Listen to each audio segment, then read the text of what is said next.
Helicopters from Navy warships flew over the bombing range yesterday. Here's why.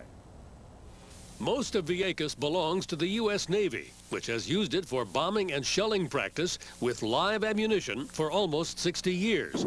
It's the only live fire range for the U.S. Atlantic Fleet. But early last year, off-course bombs killed a civilian security guard, and local people said, enough. Their occupation, protesting the killing and the pollution of the island, has shut down the target area. Last January, the federal government and Puerto Rico agreed that there would be a referendum to decide if the firing range stays open. But that deal allows the Navy to continue its exercises for several years without live explosives. The Navy says that's crucial to preserving its combat readiness. We negotiated very carefully and over a long period of time with all the interested stakeholders here. We have a deal that the parties agreed to. But the protesters have not agreed to that deal, and they're saying this morning that the federal government will have to come and arrest them. And they're clearly hoping that that will extract a high political price among other Hispanics, especially voters in big cities. Bryant? Bill, it's the Marines and the Navy that are poised to move, yet it's a Justice Department decision. Is this a joint operation, or in whose hands does it rest? No, the Justice Department will go in there. They could be assisted by the Coast Guard because the Coast Guard is not technically military, belongs to the Department of Transportation. The Marines are there to secure the perimeter after the protesters have been evicted. All right. Bill Plant at the White House. Bill, thanks very much. In San Juan, Manuel Rodriguez-Oriana is a member of the Puerto Rican Senate. Senator Rodriguez, good morning.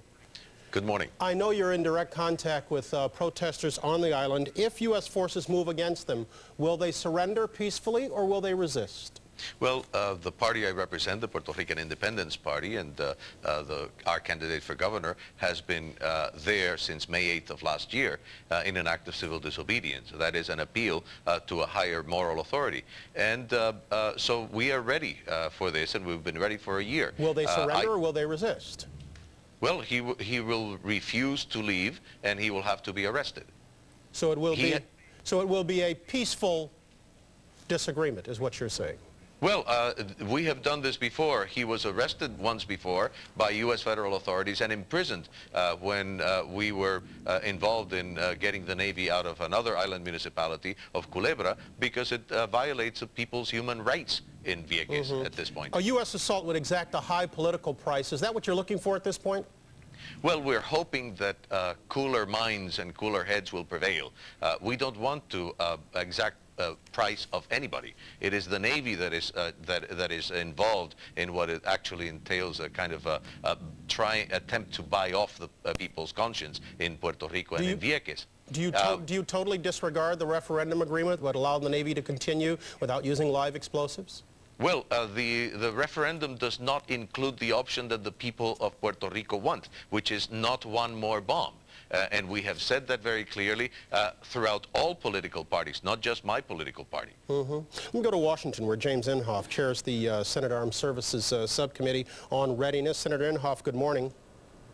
Good morning, Brian. Why Vieques? Why not these exercises elsewhere? Brian, there isn't any place else. I've been all over the world, to every live range from Capo Delata in southern Sardinia to Cape Wrath in northern Scotland, and there is no other alternative. Now, what this means is that when we deploy a battle group from the East Coast, they have to go through the Mediterranean to the Gulf, and when they get there, the chances of being in some type of combat is better than 50%. Now, we deployed the Eisenhower to go over there, and our kids were not fully trained.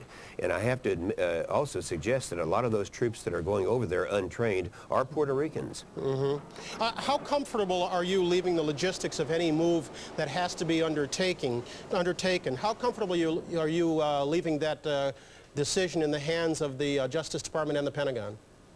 Well, I've been trying to get Janet Reno to remove the illegal trespassers now for over a year. I sent letters saying that someone's going to die. Keep in mind, Bryant, that they've been conducting these exercises for 58 years. There's live ordnance out there.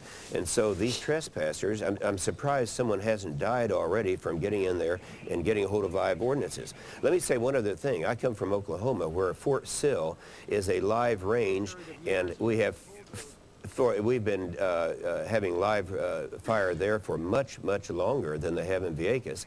We have actually lost 34 people in the same time that they have had one death on the ground.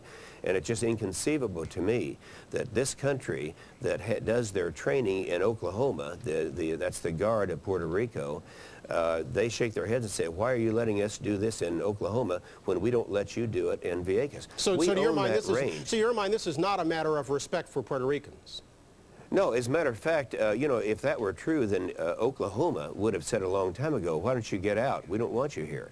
But they didn't say that. They say this is the sound of freedom. And so I believe that's true, and I believe that we have to have continued use of that range. There is no alternative. We're going to deploy the USS Washington with untrained. Senator Rodriguez, does it not matter to you at all these exercises can't be done elsewhere, that this is a matter of national security, a matter of national readiness, military readiness?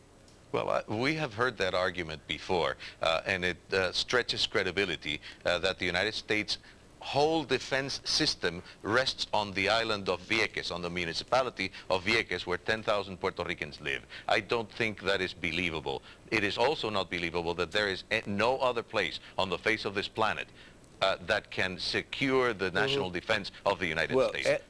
Have Senator Rodriguez tell us one place where we could have integrated training, anywhere in the world. That is your problem, not mine. We don't want you there. You're right. That's our problem. There is no other place. I've been to every alternative site, and Senator, there is not. We're going to lose American lives, and some of those lives are going to be lives of Puerto Ricans. Senator, well, you know, it's been over a year now since not a single shot has been fired in Vieques.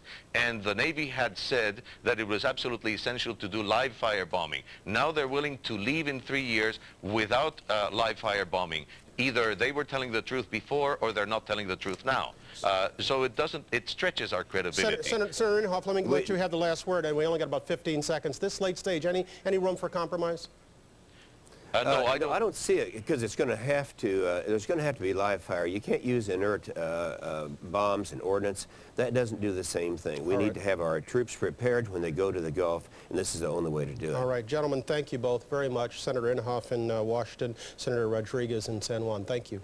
Coming up on 710. Jane? Protesters camping out on Vieques, a Navy bombing range. They want to prevent the Navy from resuming live bombing raids in the area. Some protesters say that if federal agents